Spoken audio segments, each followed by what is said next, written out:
We've got a couple people that looks like they're just joining in the waiting room now. So when we come back from the breakout, I'll just bring them all in. Perfect.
All right, that was 3 minutes. So I'm gonna go ahead and close the breakout rooms.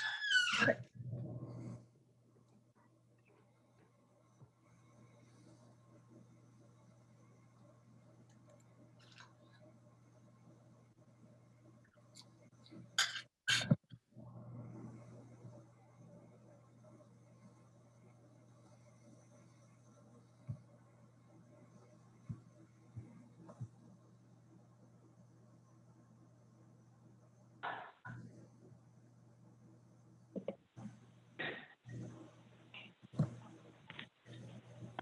Hi there, welcome back, everybody.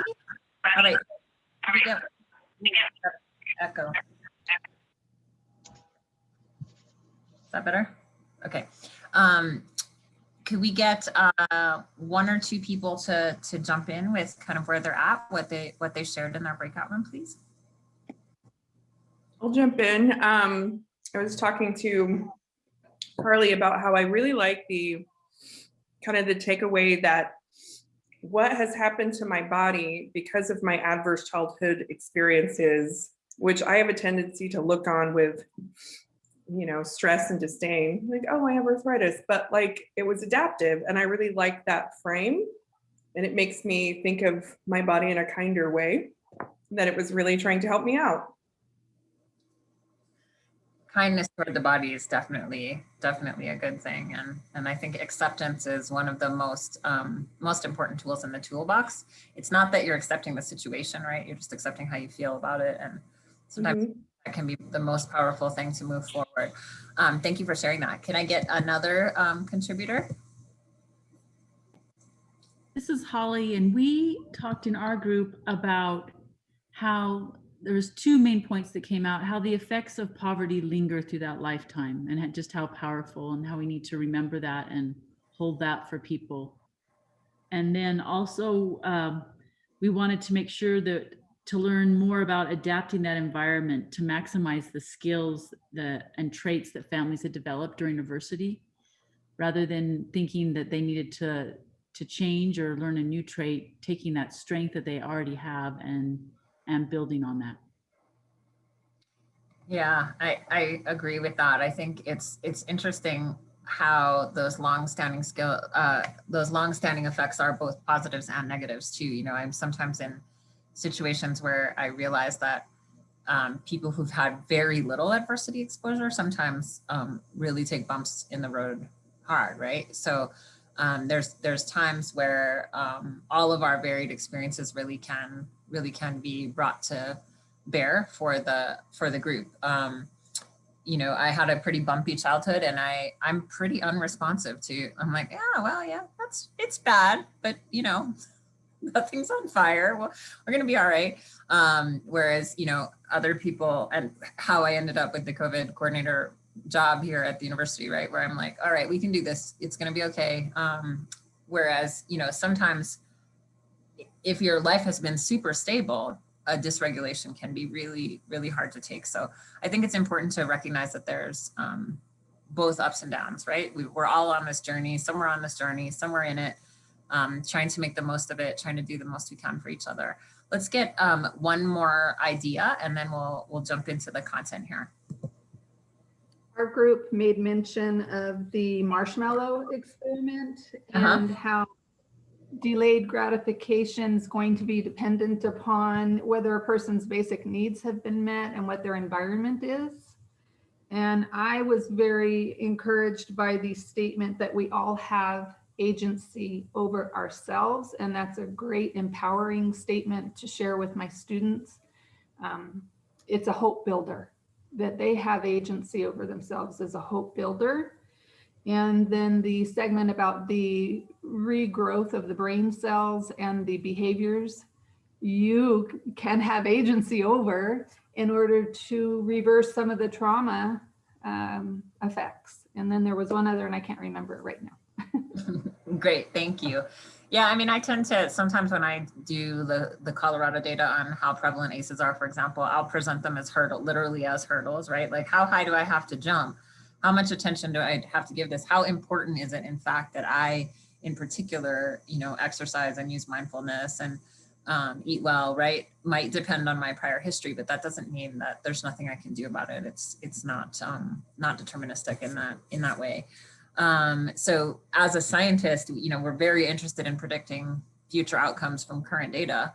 But that assumes a stable state. That assumes that nothing changes, which is not the experience, in fact, of many, many people. So thank you for those comments.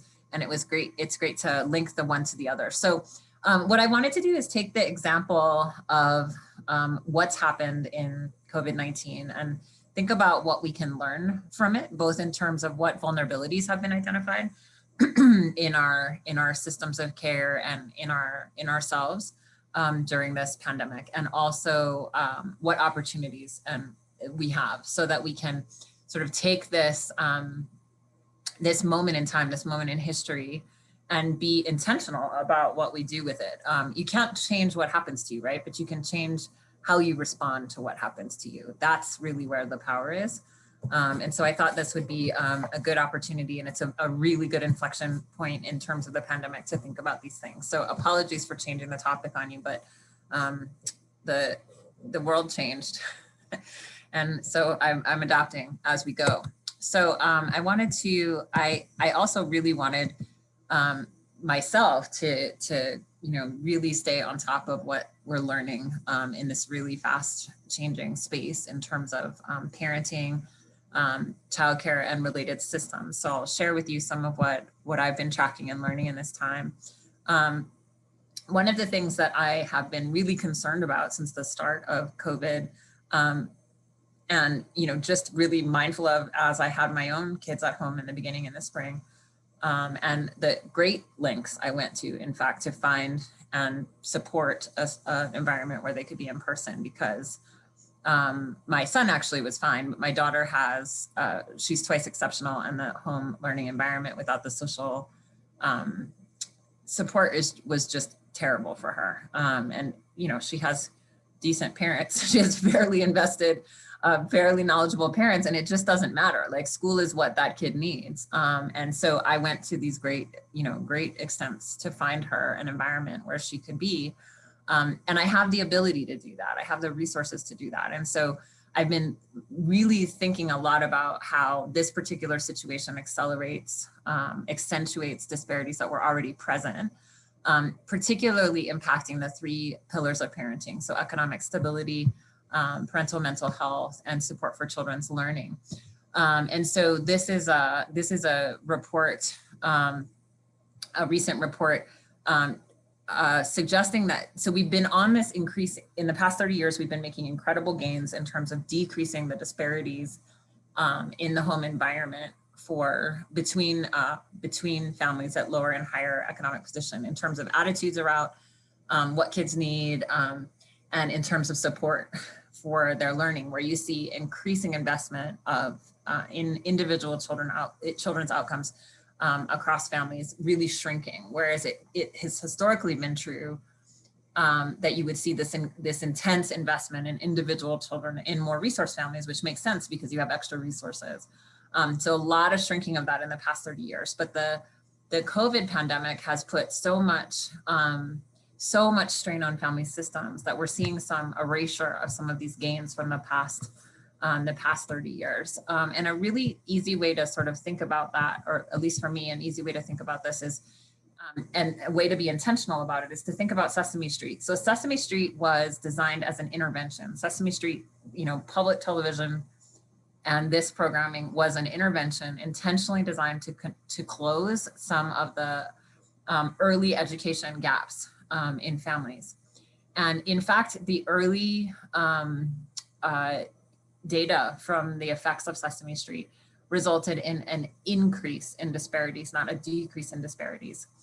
Subsequent work on that realized that what happened was families with more resources, broadly construed, so more time, more income, more education, watched the show with their kids and helped them sort of take from it and learn from it and get more out of it. Whereas families with more strain, so less time, less money, less education, were more likely to put the child in front of the show. So with equal screen time, the impact of that screen time on the kiddo was actually quite disparate. And we saw pretty big differences. And so if you look at the research now on screen time and whatever, you can see that the nuance really is in not just what the child is engaging in on a screen, but with whom, helping them sort of interface and make sense of that content. Remembering that for kids, like what is on a screen is hard to differentiate from reality. So if you ask kids things like, if there's a TV screen with a bowl of popcorn, if you ask kids what would happen if you tip the TV screen with a popcorn spill, they'll say yes if they're, 3 or so years of age, right? So their ability to separate what's on the television from their own reality is actually tricky. Similarly, they think of commercials as like public service announcements, like this is information meant to help you, versus understanding that it's information. Often a commercial is intended to manipulate behavior, right? It's intended to make you buy something. A little kid doesn't understand it that way. And so the way children interact with screen content, whether it's a television or an app or their homeschooling work, really depends on the interaction they're having with adults who help them make sense of that environment. So it is not surprising, given this history that we have with Sesame Street, that we might see differentiation in the impacts of being at home during COVID on kids. And we are in fact seeing that play out. And that's just taking that one micro example of how you interface with the material, but it is across the board. So there are effects on, like I said, of the 3 pillars of parenting are all differentially impacting children and families right now. So if you look at the economic impact of the pandemic, you can see the Great Recession there. Oh, you don't have the year is gone. Oops, let me see if I can just tell you. Okay, so this is anchored against 2007 would be on the far left, and that's the 2009, 2010 Great Recession. There's that big dip. Then you see this pretty big steady growth in private sector jobs. State and local government kind of held it together during the recession, had a dip that lagged the private sector, and that's not uncommon. And then you see this rebounding, right? So right before COVID, everybody was in the growth space, private, state, and local government jobs all in the growth space. And then everything plummeted at the same time. Really, really precipitous decline. So that's an incredible economic impact. And if you think about how that impacts families, 1/4 of young adult workers have lost their jobs in the COVID-19 downturn. And young adult workers are, of course, more likely to be parents of young children. And you can see that the economic decline is a full 10 percentage points greater than the Great Recession, which we already have some pretty alarming data on. But another thing you can see here is that it impacted all age bands, where you don't see the same type of dramatic impact across all the way up to 55 plus in the Great Recession. So really lots of families feeling the impact of very sudden job loss as well, without warning signs, right, that it was coming. Okay, this is actually really hard to see. This is the percentage of, I'm gonna try, you know what, I'm gonna try going out and see if we can see better. Huh. Hang on a second, I'm gonna fix this because it doesn't do any good if you can't see the numbers. And I think I can fix it. Give me a second here.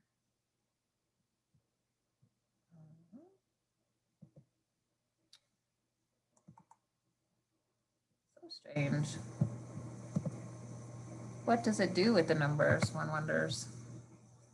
Okay, I guess it's not going to let me have them, so I'm just going to have to tell you what they are. So we'll just go back. But it's essentially the percentage of people who have lost their jobs by prior economic conditions. So let me just go back to screen sharing here, and we'll get you back on here. I'll just walk you through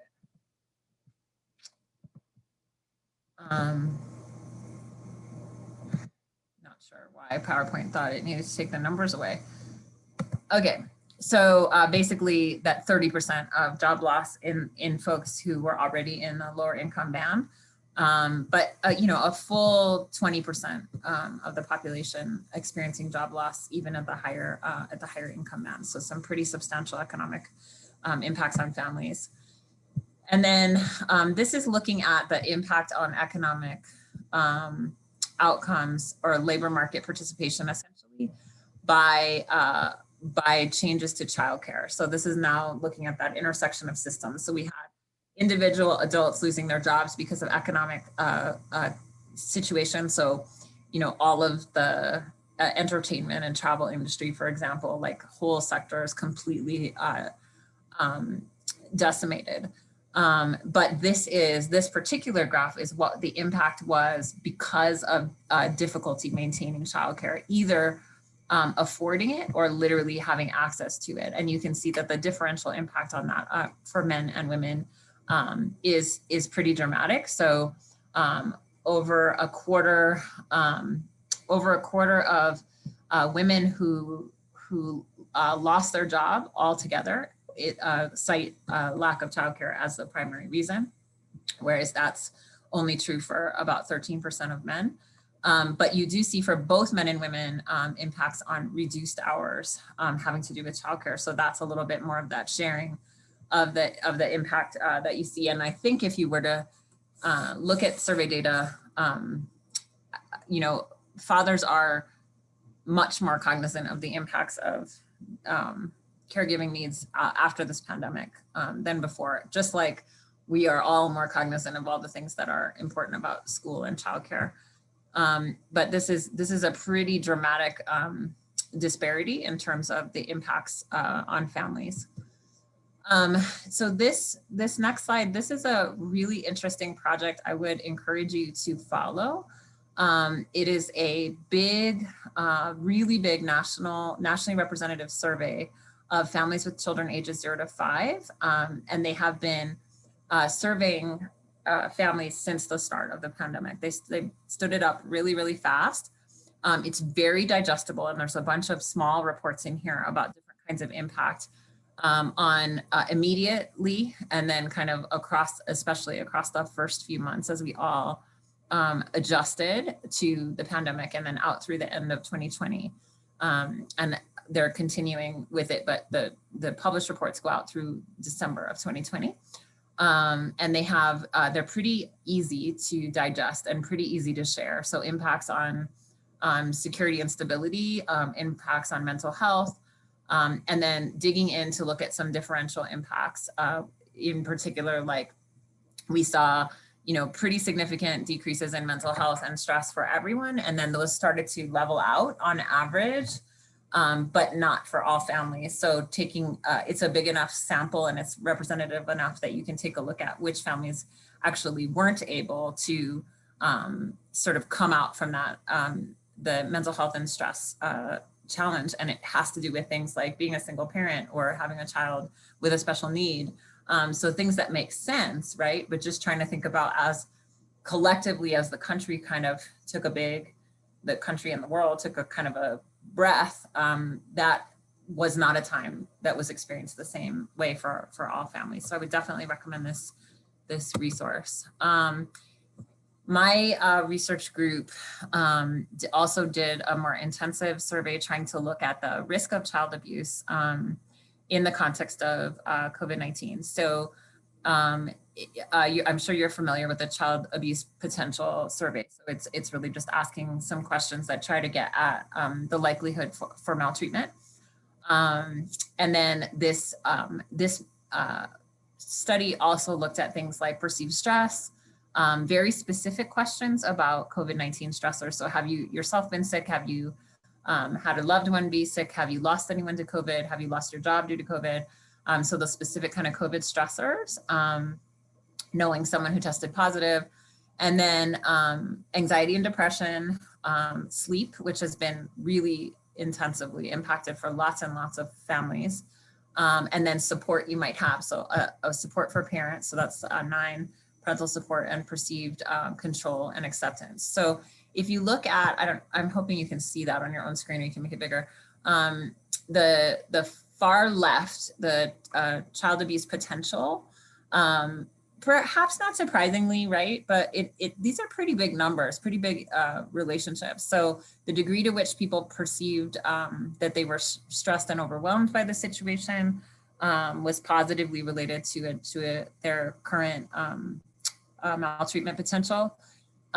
We did not see a direct association between COVID stressors, but it was via this overall sense of overwhelmed psychological distress. So you see strong effects of both anxiety and depression, that's 6 and 7. So if you look at the left column and you see for 6.32 and for 7.42, pretty big impacts of anxiety, depression, and then some impacts of poor sleep and definitely perceived stress. So this is not unlike many other types of studies we've done where we see the condition that a family is in, the situation that they're in. So take something like a specific stressor, like job loss or whatever.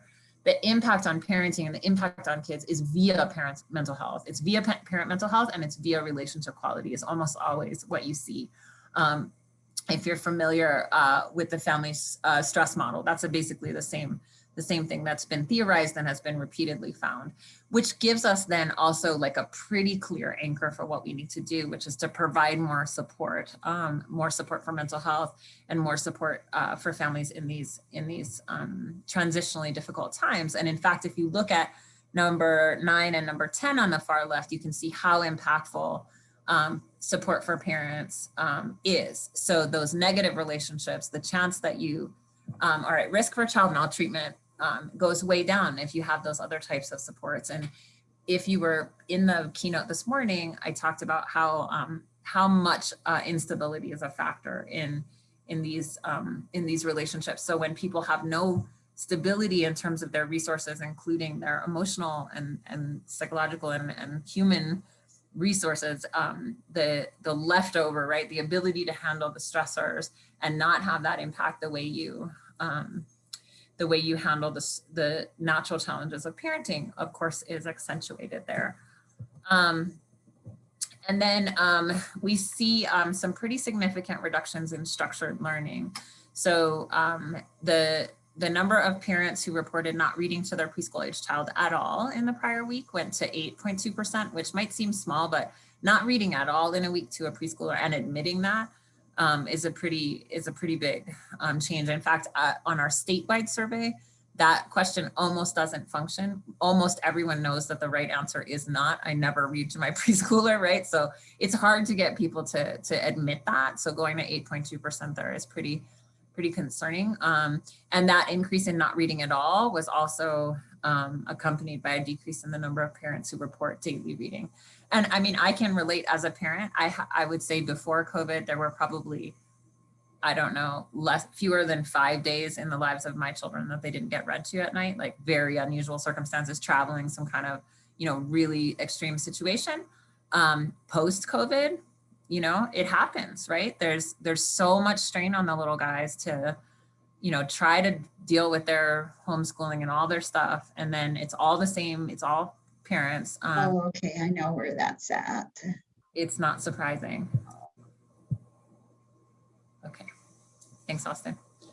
All right. And then we see pretty significant reports in both closeness and conflict. So people spending a lot of time in close quarters together does increase people's perception of closeness. Lots of people have identified that as a plus, right? Spending more time with their kids, getting to know their kids in a different way as a plus. And then also the conflict piece of that.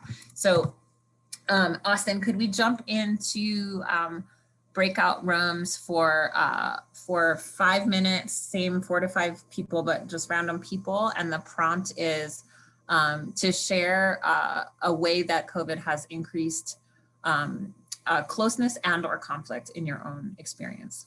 It can be your own life or the life of someone you're involved in. Can you bump us in, Austin? Yeah, give me 1 second. I just want to make sure that everyone who called in from a phone is put in the same room as their video.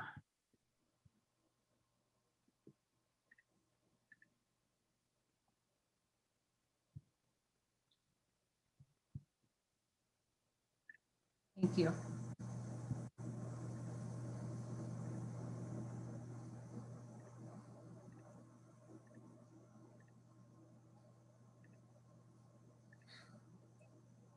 I'm going to go ahead and open up those rooms.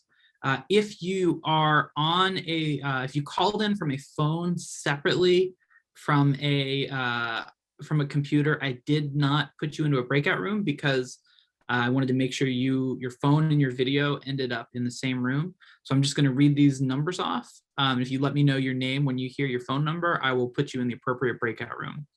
The first one is 208-559-3497.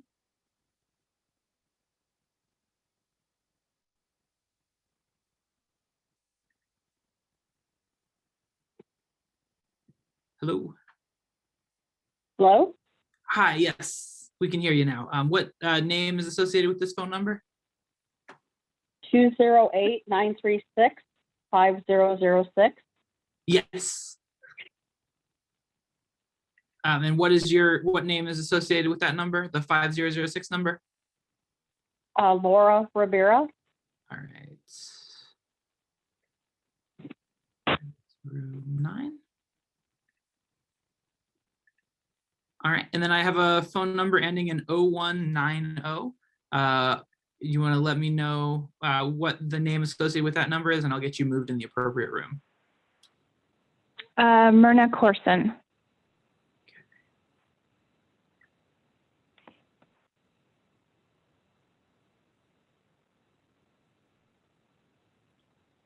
Okay. Is that Corson M1? Yes. Okay. All right, I still have that 3497 number. Austin, it's Jen. Jen Oh, Haddad. sorry. Thank you.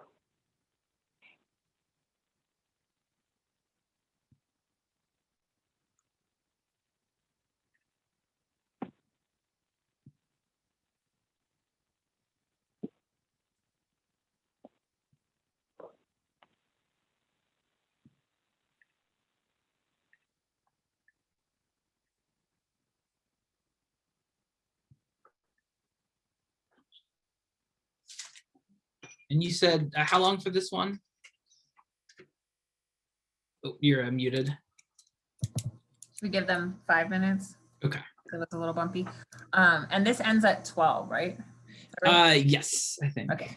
Yeah, 12:05. 12:05. Okay.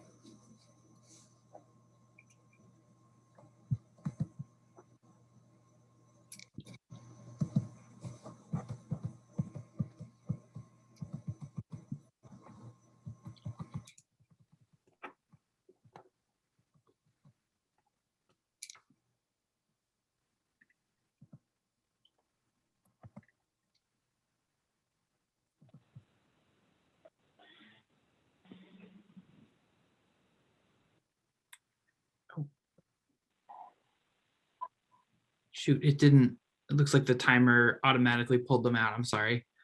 It's okay.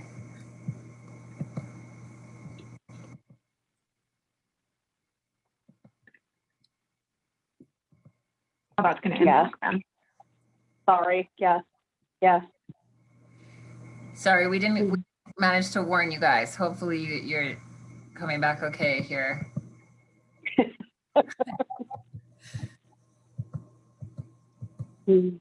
All right, would anyone like to share something from their breakout session?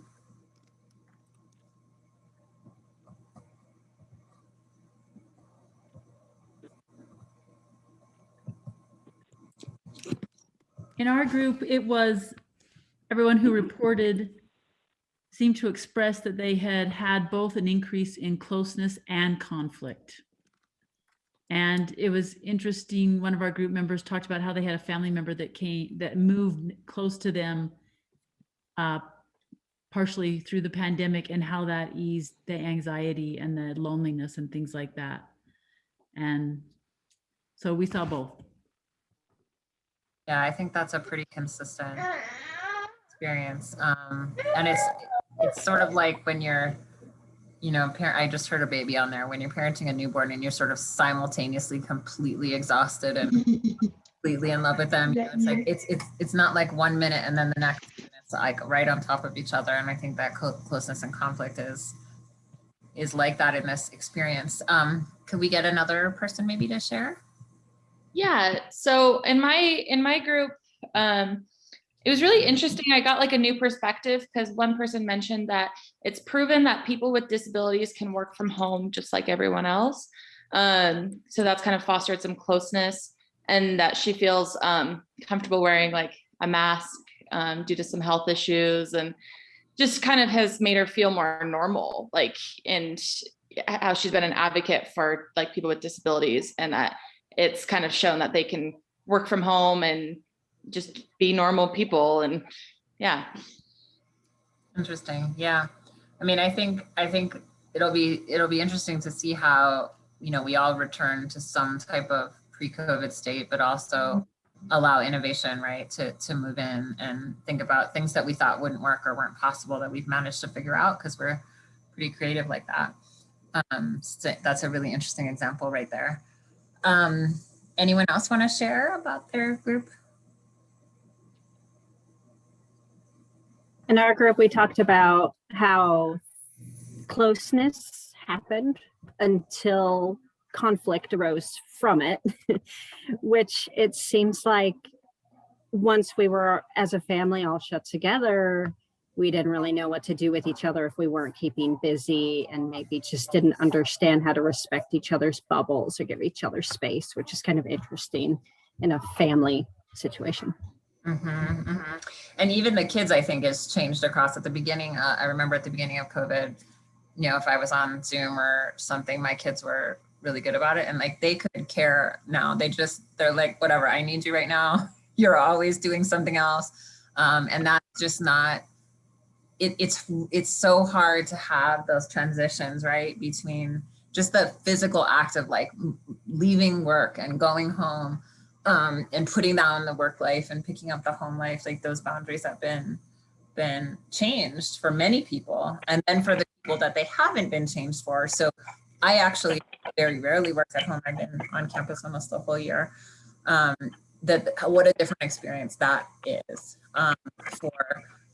for those of us who, just trying to remember, right, that's completely different than the experience that other people have had, and trying to think that out. Has anyone had the experience of more empathy towards maybe families that have conflictual dynamics, given the amount of strain that we've all been under? Has anyone had some insight or reflection on where conflict comes from during this time? I really feel like conflict comes from insecurities and fears. Like what I said in my group, because my daughter's dad, my co-parent, lives in Lewiston, Idaho, which is full-time, all day, face-to-face. I live in Clarkston, Washington, which is half-time, with Wednesdays off, and he's kind of attacking me because of her grades, you know, not dropping, but like it's a global pandemic. What can you do? Like, there's nothing, you know. And my daughter also has had, you know, social issues because of this, because, you know, she can't really go to a play date. She can't, you know, this summer, last year she couldn't have a birthday party, you know, just normative things for a child have been taken from them, and then expect to learn in completely new ways that might not work for them, which I'm finding, just like me, I don't do online school well, which is fine. It's the way I learn. And I've been giving her grace, but for somebody who doesn't understand that, it's hard for them to wrap their mind around it. That, you know, this is a hard time for everyone and things are going to be different. This isn't forever. Right, but it's not acute anymore, right? It's gone on for so long that I think some of the things that you initially do in an acute crisis, like the equivalent of bringing buckets and sandbags, right? Like you can't do that for a year. So trying to think about what those longer term adaptations are. I mean, I think I've definitely lost my patience in ways that I thought were not possible for me before COVID. And I think just trying to learn from that and think about what does that mean for, you know, all the families that we try to support and work with, and try to think about what is it that actually causes me and maybe causes other people to lose it, right? Like what is the type or the nature or the degree of strain that causes that to happen? And one thing that I noticed in this time is it's not the degree of demand in a particular domain, it's the number of domains with demand at the same time, right? So you're like trying to manage these multiple strains at the same time, and then kind of holding it together in this and that and this and that and that all at the same time, and then you just kind of lose the whole thing. And thinking about how that might parallel to a family that has multiple strains on their family system that they're trying to manage. I think somebody raised their hand. Shannon, did you raise your hand? Yeah, so one of the things that I've been thinking about and interacting with is just how much capacity people have to practice coping mechanisms in their mental health. I've been discussing with a group of alternative high school students, like, during this time, there's a high amount of stress, and our coping skills that we may have or have not developed are probably being put into demand more frequently.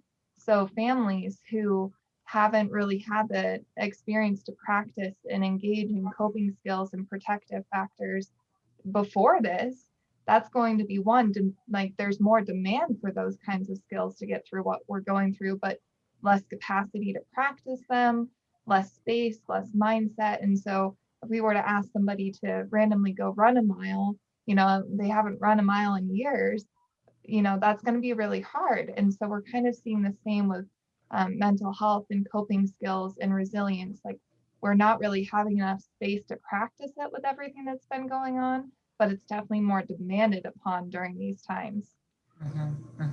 Right.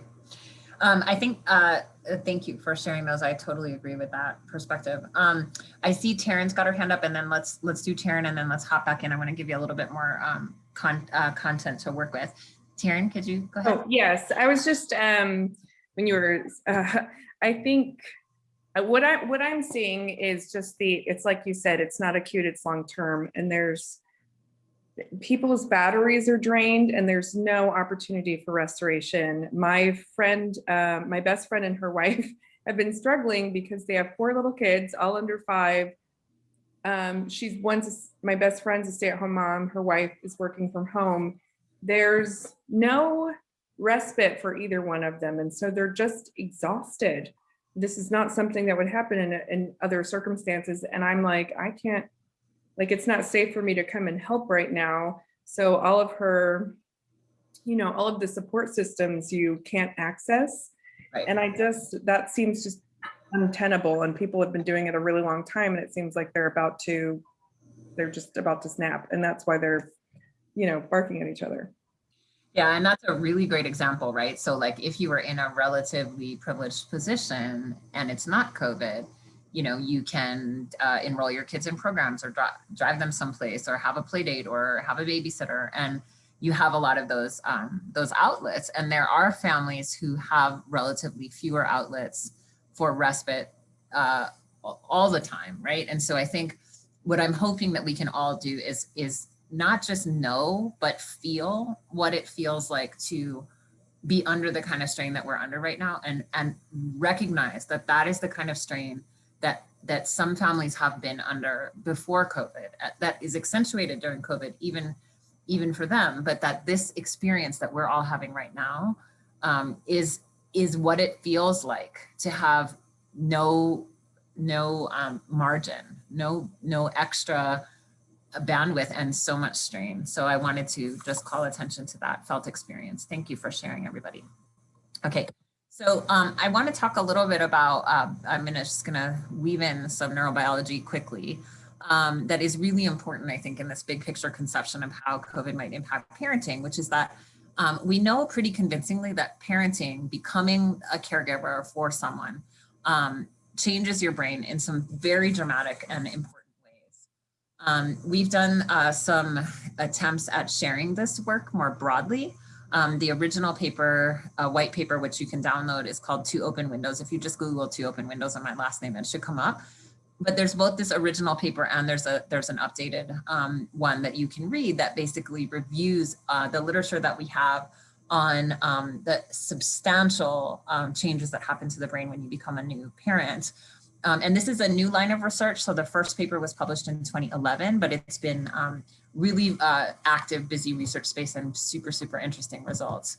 So basically what we see in humans parallels what we see in animal models, which is that when people become parents, there are massive structural and important functional changes in the brain that change the way you handle stress, that promote positive emotions and bonding, increase parental motivation, and promote specific caregiving behaviors. And we've seen these changes in very specific parts of the brain that make sense. And before I go forward, I want to say these changes, I want to reinforce, these changes have been documented in mothers and fathers, and they have been documented in adoptive and biologic parents. So it is the act of caregiving that changes the brain, not the underlying biology of having been pregnant or having being related, genetically related to a child. It is the act of caregiving that changes the brain. And in fact, it's the being primary. So there's an interesting study with male caregivers in Israel, so two father families, where the primary caregiver, regardless of whether they are the one who's genetically related to the child, is the one that has the more substantial brain changes. So really few differences documented between men and women. And really the focus is on this act of caregiving massively changing the way the brain responds. So we see changes in some key areas. We see changes in the reward circuit. This circuit is kind of inaptly named in that it is not necessarily only positive things that activate this circuit. It's more aptly thought of as a motivation circuit. So it is the part of the brain that helps you focus on things that you need to attend to and respond to. It is often rewarding things. So, a beautiful tray of desserts or something like that. But in this particular case, the changes that we see orient the person's brain, the person's reward circuit, to the signals that the infant provides. And the reason there's a rat here on the screen is to remind me to tell you that rats are very, very sensitive to cocaine and related substances.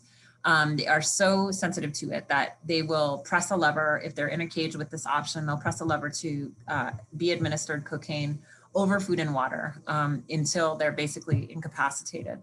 However, during the initial period after a new mom rat transitions to being a mom, she will press a lever to hear her pup cry instead of receive the cocaine administration. And so this dramatic change that we see is paralleled in the changes we see in human brains in the same reward circuit. And my colleague Pil-Young Kim is one of the main people in this space that's done this really interesting work on how the brain is reorganized toward this infant signal. There are also really massive changes in the social information circuit. So this is the part of the brain that helps you detect social signals. And it is different, for example, in people who have autism. If you think about having a new baby, you have to orient toward understanding what their cry means, what you need to do about it, right? How you're going to interpret that. And we see massive structural and functional changes in this part of the brain when people transition to being caregivers. And then the last place we see it is in the emotion regulation circuits. And this is a two-part adaptation. So if you think about it, when you experience a negative situation, and what happens, right? You need to respond to the situation. So you need to be attentive to it, you need to react to it, but you also need to be controlled or regulated in your response. And if you're a parent and the distress is happening to your child, you need to be activated by their distress, right? But not so activated that you're overwhelmed. And that's exactly what we see in the emotion regulation circuits when people become parents. We see increases in amygdala reactivity and then also increases in prefrontal control of those emotional responses so that you can be a parent who acts effectively when a child is distressed and doesn't, for example, withdraw. So that's something that can happen, or become overwhelmed by one's own distress and unable to parent effectively in that situation. So when people transition to the role of parenting, both mothers and fathers, we see dramatic changes in these three neural circuits that support the ability to parent in that context. And we can actually see changes in the way the brain responds to the context of parenting via intervention. So this is an example intervention program, Mom Power, which is a attachment-based intervention. It is not, I don't think there's something special about Mom Power. I think any effective attachment-based intervention would probably see similar effects. But this is the first study that's documented impacts on brain changes in the context of an intervention. So moms essentially in this study who were suffering from postpartum depression were enrolled in Mom Power. They did some some brain imaging before and after the intervention, and they saw a return to increased responsivity to infant signals after the intervention that were more in line with what you see as a response to parenting for someone who is not in a context of adversity. So we see these massive brain changes for most parents, but when people have substantial strain, their own caregiving history is negative, their current context is negative, it is more difficult for them to have these types of adaptive neural changes. But that is possible to modify with intervention, like with Mom Power. We see a lot of things changing in the context of COVID. And I was going to bop over and have you guys think about this, but I'm going to ask you to just hold that thought so we can move forward. And I want to give you the rest of this content to think about. So let's talk about what's happening with the childcare system at this time. So as you all know, we experienced these very rapid closures of our childcare networks, where if you see on the right, prior to the pandemic, almost 90% of two-parent families were using non-parental childcare for children under 5. And then by May of 2020, the majority of those childcare centers and about a third of home-based childcare centers closed, either because they were closed by government order or because they didn't have the demand. So parents were working from home and also had kids at home from school-age kids at home. And so kids were not brought in to childcare settings. So this, the childcare sector on average can function with a 1% margin. So it's a very unstable base. Taking an unstable base like that and pulling all the kids out and all the funding out and putting increased regulation all at the same time massively destabilized that entire system and really brought to light a lot of the underlying problems that we have all been advocating for a long time, right? That this is a central, critical, not support for our culture. It's a support economically, it's a support for education, it's a support for families, it's a support for mental health, it's support for community engagement, all kinds of aspects. And now we all know that, right? Really, really dramatically, because we pulled this critical resource. And in fact, we have seen great recognition of that, the importance of this resource in terms of state and federal infusions, but the need for those state and federal infusions really points to the instability of the sector prior to COVID-19. In fact, most childcare is supported two out of every $3 is tuition driven. There's not another similar, right? School is not like that. College is not like that. So parents are paying an incredible amount of the total proportion of the childcare sector. And so if you have any factor that impacts that ability of families to pay, the stability of a system with a 1% margin is really impacted. So right now we have the American Rescue Plan, right? That's just been passed March 11th. Signed into law, and it has a huge infusion of money, which is fantastic and really needed. But we see a lot of our agencies thinking about how they're going to use this money in a way that doesn't just deal with the immediate crisis, but actually builds capacity and potential moving forward. So we have an opportunity right now to not just survive this particular crisis, right? But to take this opportunity, take it, and as hard as it is to call it an opportunity, see it as an opportunity to actually grow and make some long-lasting changes into in this critical functional system that we almost didn't see because it was just so much part of the fabric of everyday life.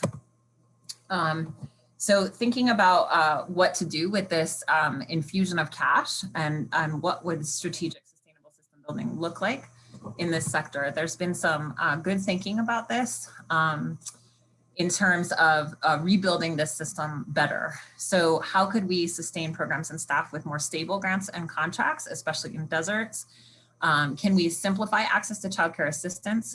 It is sometimes a multi-step process. It depends, it's state to state, how much is involved for families to access services. So for example, in Colorado, if you apply for any aid and you have a young child, all of the things that you would be eligible for are flagged for you. So if you apply for food stamps or you apply for childcare assistance or whatever, it's a one-stop system and it'll say, okay, you're also eligible for these 3 other services.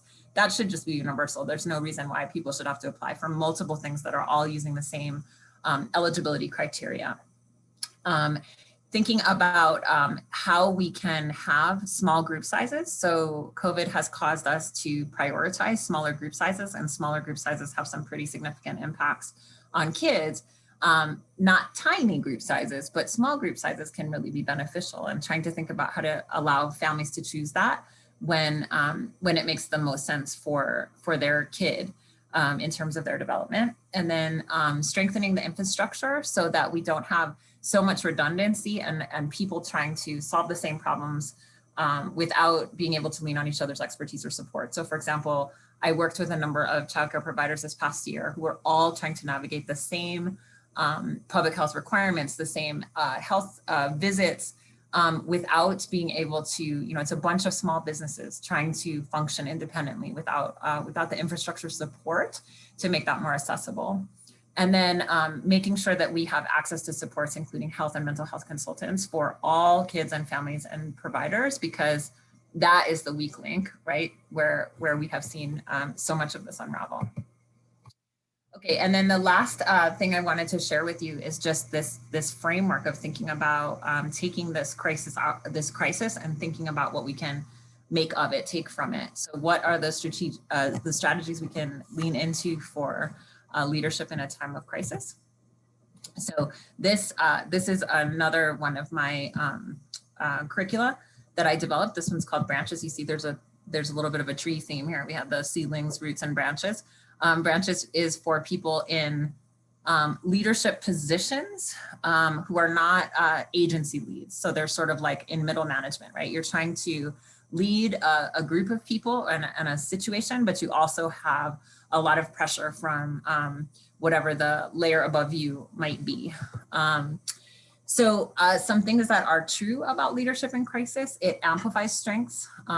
Really anything that you can lean into, that you can bring to the table is needed, right? It's like all hands on deck. It also really reveals weaknesses, whether they were things that you were aware of or weren't aware of before. Crisis increases tolerance for risk. People are in general very risk averse. People are very sensitive to what we call loss aversion. So it is hard to do something when you're afraid of losing something. But when you're in a crisis, everything is kind of out the window, right? And so that allows an increased tolerance for risk that isn't always available at other times. And so taking advantage of that increased tolerance for risk to innovate, to try things that you might not normally be allowed to try, is a really important piece of the handling of a crisis. And a crisis rewards innovation. So people who are able to innovate in a time of crisis are able to take a step forward and take their organization a step forward. It also offers an opportunity to break bad habits or problematic barriers, right? So things that we thought we couldn't do, weren't possible, aren't, it's just not how it's done. Those kinds of things tend to be, those types of social rules and organizational rules tend to be relaxed, like we were just talking about with the working from home and supports for individuals who might have mobility challenges to come into a workplace. And then it identifies opportunities and gaps. An important thing to do though in the time of crisis is to identify the opportunity gaps, not just for action. So what happens if we do X, right? What is the cost and benefit possibly if we do X? But what is the cost of doing nothing? So what is the cost of inaction? And trying to weigh that accurately against the cost of action. It is easier to see that when you're in a time of instability than it is when you're in a time of stability. There's lots of different leadership styles. And I think the important point on this slide is that there isn't a good leadership style, a single good leadership style. What is a good leadership style is a flexible style that can pull from different strategies at different points, depending on the situation, right? So there are times when it makes a lot of sense to do something democratically, but it doesn't make sense to do something democratically when there is a leak in the roof, right? This is not a good time to take everybody's opinion about what you should do about the leak in the roof. You have to have enough trust in your organizational leadership at the time of an active crisis that you can lean on individuals to make decisions on behalf of the group. There are times when doing nothing also is really effective. So each of these leadership styles, as extreme as some of them might sound, have benefits depending on the situation. And then thinking about what skills you need to pull on. So what do you need to do to develop yourself? It's hard when you're in a scarcity and a crisis mindset to take that time to think about growth, individual growth and team growth, but taking the time to do that, doing that strategic thinking and acting, being nimble and responsive, analyzing what you do, being really straightforward and honest about it, thinking ahead and planning is how you not just survive the current situation, but thrive into what your next possible move is. And then I think it is, a crisis really brings light to our ethics, right?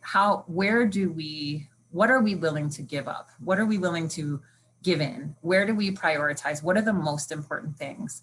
And so thinking about that in terms of how we work with and serve children and families in this incredibly stressful time, what is the most important thing that we need to do there? And then how do we innovate in this constrained space to achieve that outcome? And then lots of ways to build capacity. So how do you manage up? How do you take the perspective like we were talking about with families? Now, in this case, how do you take the perspective of your organizational leadership, your government leadership? Where are they stuck? What are they afraid of? What are the limitations? And how can you work around that?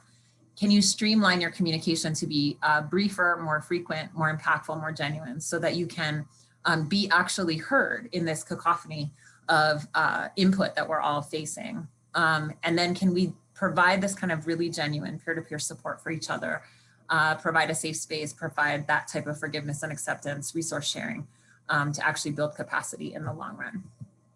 So just trying to take an approach for culture change. What's your knowledge and skills and awareness? And then working on those communication strategies. So this is basically just a curriculum to work through all of these issues with folks. And I wanted to just highlight it for you because it can be really useful. Taking time to develop, even in a crisis, your vision, values, and mission if you don't have them, and how the crisis impacts those. And then really trying to think about how you're going to cope versus accelerate in a time of pressured conditions. So building capacity, avoiding suppression, building, giving, accepting, respite, and forgiveness. True for organizations, just like they're true for families. So as we think about rebuilding and going forward from here, we're talking about vaccination, we're talking about reentry, economic growth and innovation. We just talked about the drained batteries and how everybody's tired, but this is the time that matters so much for what the next era looks like for families, is how we take what we've learned from this time and make something of it. And I think we might be just about, yep, we're just about at time. So just give you a second to, if anybody wants to ask any final questions, and then we can, I don't know what you have next. Maybe you get lunch or something. I have a question for you, Sarah. Sure.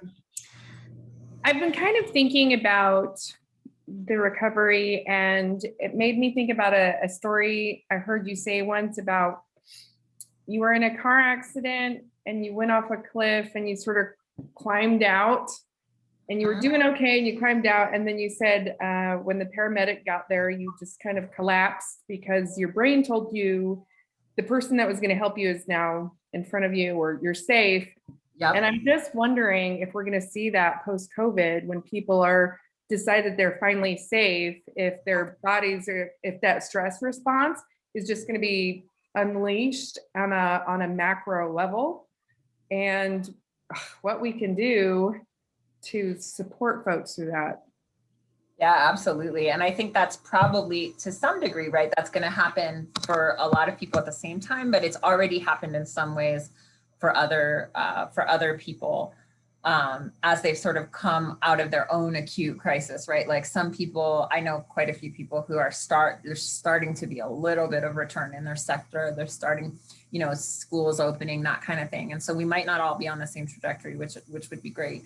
That's a really important point, that we have a set of systems that help us manage acute challenge, and we all had to use them, right? And so now what's our recovery from that? What's our return from that? What is it? What are the signals that make you feel safe enough to let your body heal and recover, and how long does that take? And really thinking about, you know, calling that what it is, right? Calling that this is sort of a global traumatic experience that we've all had, and for some people it has been much closer to home, and for other people it has been more removed, but everyone has had some degree of exposure to it. So that's a really interesting point. And there's always somebody who remembers the accident story. Looks like, I don't know what the closing reflection session means, but hopefully you do. I think Roger's going to say a few words to wrap up.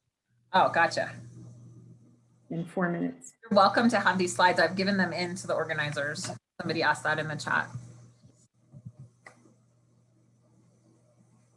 Other questions for me?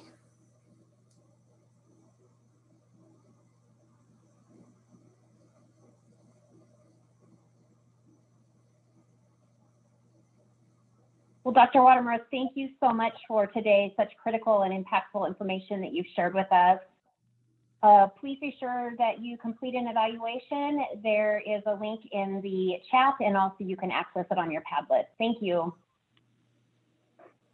You're very welcome. And I always cram in a lot of information, but I feel like you can take what you want and follow up and figure out what makes sense for you moving forward. I do think it's really interesting to think about the way that, you know, we know how much our brains and bodies react to stress. We know how much our brains and bodies change when we become caregivers, and how do those things intersect right now is something really, really to be learned from, I think, and trying to work at that organizational level. So I normally work with parents directly. So Seedlings is a parent intervention. I've pulled that up to do Roots, to do some support for folks providing that direct service. And now because of COVID, we've been doing this organizational level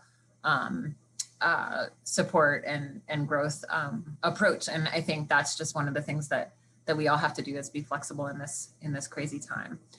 All right, so I'm gonna stop talking now and stop sharing my screen, I think, right? Oh no, I did that already, okay. And I hope you guys all have a great rest of your day. And it was nice to spend some time with you. I hope things are well in Idaho. Thank you, Sarah. It was a great presentation.